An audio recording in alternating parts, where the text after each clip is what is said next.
चरम तीर्थंकर समण वर्धमान महावीर का शासन जयवंत रहे।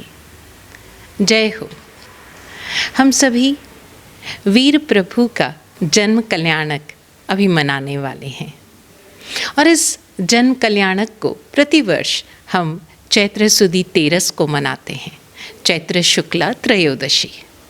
और हर बार हम प्रभु महावीर के, भगवान वर्धमान के न जाने कितनी कितनी कथा कहानियों को सुनते हैं, उनके कहे गए आगम वचनों को हम अपने जीवन में उतारने का प्रयास भी करते हैं और भी बहुत सारी बातें होती हैं।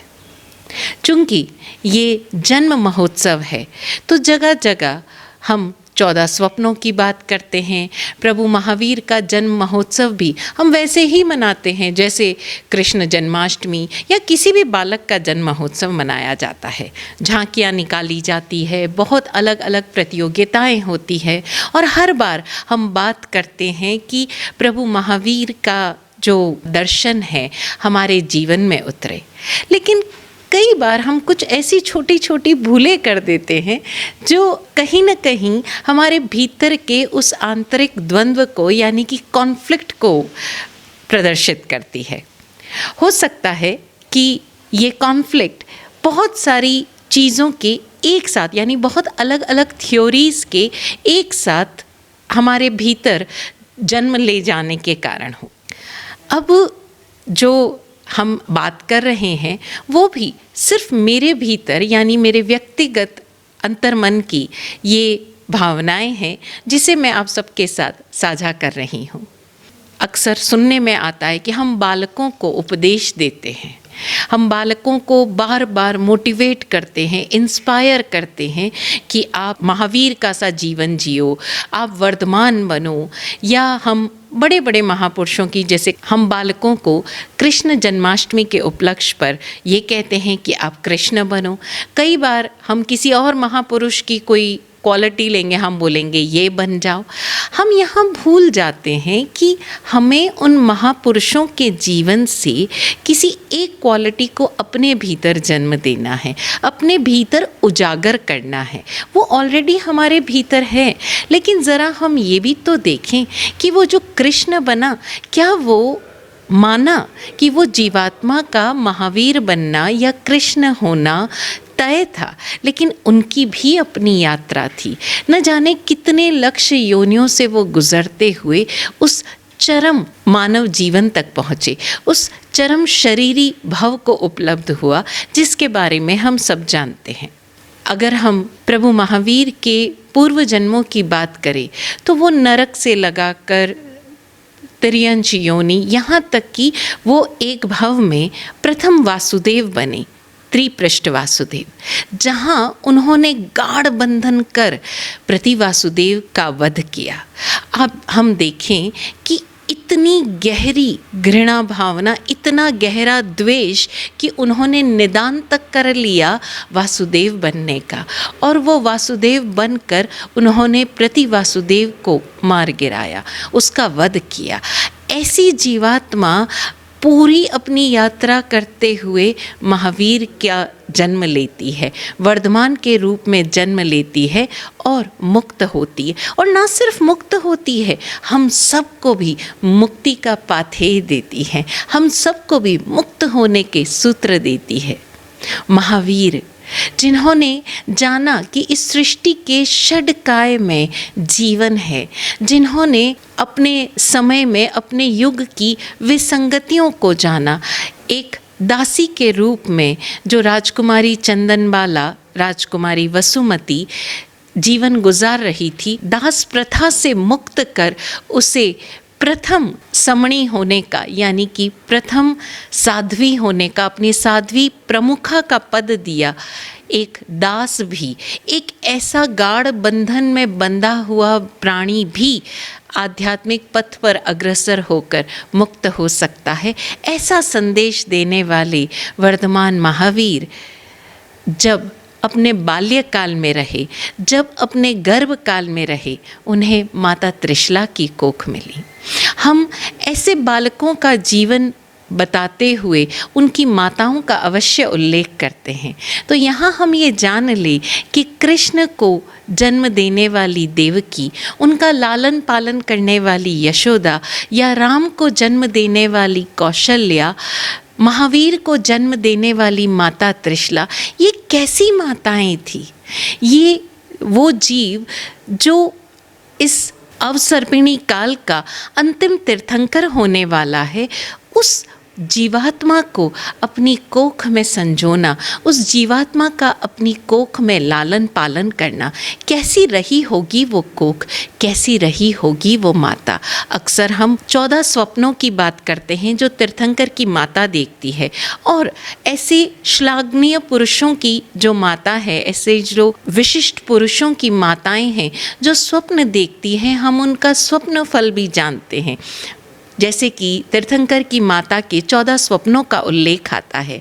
अब उन 14 स्वप्नों को अगर हम एक बिल्कुल अलग मनोवैज्ञानिक स्तर पर देखें तो ज़रा देखें, 14 स्वप्नों में गज यानी गज की मस्ती, सिंह की निर्भीकता, वृषभ की जिम्मेदारी, भार वहन करने की क्षमता, पद्म सरोवर यानी कि निर्लिप्तता, चाहे जैसा कीचड़ हो चारों तरफ, चाहे जैसा माहौल हो, लेकिन उसमें निर्लिप्त होकर अपने आध्यात्मिक यात्रा के चरम को उपलब्ध होना। इसी तरह से चंद्रमा की शीतलता, श्री, स्वयं श्री जिनके भीतर विराजमान है, वो श्री मात्र कुछ जो हम आज के ज़माने में देखते हैं धनराशि, उसकी बात नहीं हो रही है। श्री यानी भीतर की समृद्धि, कुंभ जो सब कुछ अपने भीतर समेट लेता है, संभाल के रखता है, स्थिर होता है, और समुद्र गहन, गंभीर, विशाल, ये सारे 14 स्वप्न अपने भीतर एक कहीं न कहीं प्रतीकात्मक रूप में उस जीवात्मा के भीतर जो क्वालिटीज़ हैं, जो योग्यताएं हैं, उसका निर्देश देते हैं, उसका संकेत देते हैं। और हम इन 14 स्वप्नों को देख देख कर स्वयं पर आरोपण करते हैं। क्या ये एक यात्रा नहीं है उस माता की भी जो अपनी कोख में ऐसी जीवात्मा का आह्वान करती है? और आज के अगर हम देखें तो माताओं को ये पता ही नहीं, जैसे ही वो लड़की, वो कन्या माँ बनने वाली होती है, उसे कह दिया जाता है कि आप फला सूत्र पढ़ लो, फला स्तोत्र पढ़ लो। उसे ये भी नहीं पता कि उस स्तोत्र में है क्या। अच्छा, तुम्हें नहीं आता है तो तुम सुन लो। फिर हम उन माताओं से पूछते हैं कि क्या तुम चाहती हो कि तुम्हारा जो पुत्र है वो एक उच्च कोटि का साधु बने? नहीं, ये तो हम नहीं चाहते। तो फिर आप ये सूत्र क्यों पढ़ रहे हो? क्योंकि कहा गया है। उन्हें पता ही नहीं है, वो उनके भीतर स्वयं इतना डर है, इतना डाउट है, कदम कदम पर वो डर रही है, जैसे वो अपने कोख में किसी जीव को नहीं, किसी बीमारी को, होने वाली बीमारी को बड़ा कर रही है। इतने सारे डाउट्स के साथ वो अपने भीतर के बच्चे को बड़ा कर रही है।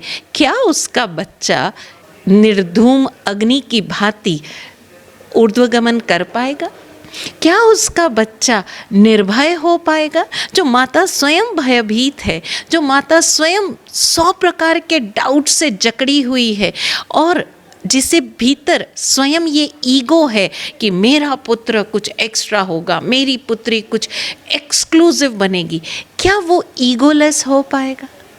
हम सब बच्चा इस तरह से अपने भीतर बड़ा करते हैं और बाहर भी इस तरह से बड़ा करते हैं जैसे वो एक प्रोडक्ट है, और उस प्रोडक्ट को हम परफेक्ट बनाएंगे, और उस परफेक्शन की राह में न जाने कितना कुछ बलात् हम बच्चों के साथ करते हैं। उसके भीतर की वो जो सुप्त योग्यताएं हैं, जिसे उजागर करने में हमें सहयोगी होना था, उसे तो हम और ज़्यादा सुला देते हैं, उसे तो हम बिल्कुल भूल ही जाते। क्यों? क्योंकि हम स्वयं अपने भीतर की योग्यता नहीं जानते, तो किसी और की योग्यता को देख पाने की वो दृष्टि हम अपने भीतर कैसे विकसित कर पाएंगे?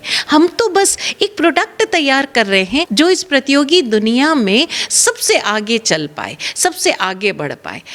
हम क्या बनेंगे और हमें क्या होना है, इसकी हमें परवाह नहीं, लेकिन हमारे बच्चों के कारण हमारा नाम होगा, और इस अंध दौड़ में हम न जाने क्या कुछ कर गुजरते हैं। इस महावीर जयंती पर जब हम प्रभु वीर के दर्शन करें, प्रभु वीर को नमन करें, तो अपने भीतर ये भाव जगाएं कि हे महावीर, हे वर्धमान, जिस तरह आपको जन्म देने के बाद ये माता त्रिशला जग प्रसिद्ध हुई, जग जीत हो गई, उस भांति हम भी ऐसी जीवात्मा को अपने भीतर जन्म दे पाएँ, ऐसी जीवात्मा का लालन पालन करने में सक्षम हो पाए, ऐसी शक्ति, ऐसी योग्यता हमारे भीतर विकसित हो। आज हर बच्चे के भीतर कृष्ण होने की, बुद्ध होने की, महावीर होने की, श्री राम होने की और न जाने क्या क्या होने की, उनका इम्पोजिशन नहीं, लेकिन ऐसी ही किसी क्वालिटी को उजागर करने की योग्यता है।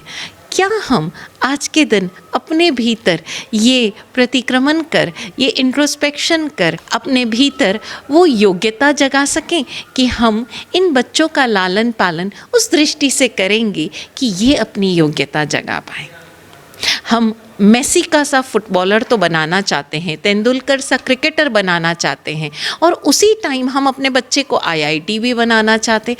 हम क्या चाहते हैं हमें खुद नहीं पता। हम हिट एंड ट्रायल मेथड खेल रहे हैं कि चलो ये नहीं तो ये तो बन ही जाएगा, चलो ये नहीं तो ये बन ही जाएगा। हम अपने भीतर शांत चित्तता लाएं, अपने भीतर कहीं न कहीं वो योग्यताएं जगाएं। एक कहते हैं ना कि एक बीज, उस बीज में तो पूरी योग्यता है वृक्ष होने की, लेकिन आवश्यकता होती है कि उसे उचित सॉइल मिले, मिट्टी मिले, वो उपजाऊ मृदा मिले, उसको उचित समय पर खाद पानी मिले, हवा मिले, सूर्य की रोशनी मिले उचित मात्रा में, तो वो बीज एक ऐसा फलदार वृक्ष, या जैसी उस बीज की योग्यता है वो उस रूप में खिलेगा। आज वीर प्रभु के इस जन्म कल्याणक के अवसर पर हम स्वयं के भीतर ये एक संकल्प तो लें कि हम उन सारे योग्य जीवात्माओं को उचित मार्गदर्शन देने में, मार्गदर्शन का अर्थ ये नहीं कि हम उनके जीवन को डिज़ाइन करने में लग जाएं, हम उनको उचित वातावरण देने में सहयोगी बनेंगे। और ये वातावरण देने के लिए हमें स्वयं अपने आप को तैयार करना होगा, अपने डर को छोड़ना होगा। हम रोज़ाना नमो जिणाणम जिय भयाणम तो बोलते हैं, लेकिन अपने भीतर के डरों का न हम आमना सामना करते हैं, न उन्हें विदा करने का कोई उपक्रम ही करते हैं। तो आज अपना भय आप स्वयं अपने सामने लाएं और प्रभु वीर को नमन करते हुए अपने सारे भयों को उस भय जीत के सामने विसर्जित कर दें। अपने सारे डाउट्स को, अपनी सारी शंकाओं को, अपनी सारी कांक्षाओं को प्रभु वीर के चरणों में विसर्जित कर दें। और ये विसर्जन जैसे जैसे होता चला जाएगा, हम अपने भीतर की योग्यताएं भी उजागर कर पाएंगे और सहयोगी बन पाएंगे। हमारे आसपास ऐसे उन बच्चों की, उन जीवात्माओं के आध्यात्मिक यात्रा में, इस संसार यात्रा को चरम तक पहुंचाने में हम सब ऐसा कर पाएं। प्रभु वीर से, प्रभु वर्धमान से यही प्रार्थना। ऐसा ही हो। ओम शांति।